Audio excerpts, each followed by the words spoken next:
Hello mga kananay. Ito na po gagawin ko lang yan.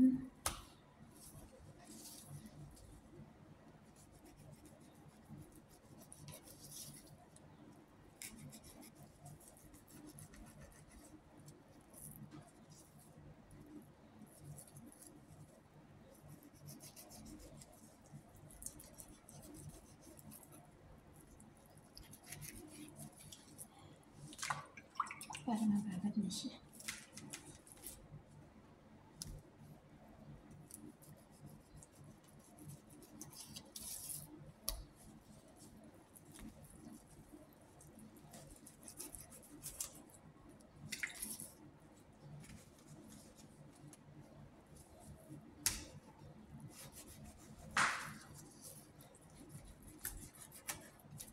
Ano ko yan para sa susunod na ano.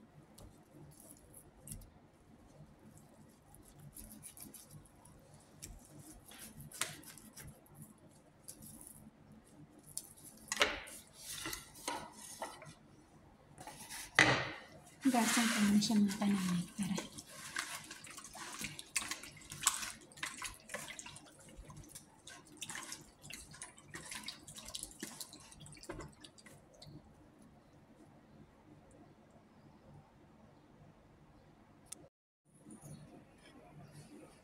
ilalagay ko na po siya ngayon sa air fryer mga kanana. Ito po. Ilalagay ko po siya sa air fryer.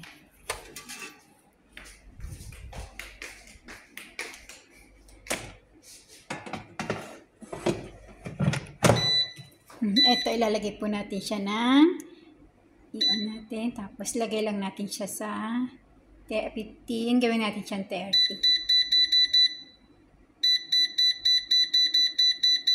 Tapos ilagay lang natin na siya sa 160. Okay na.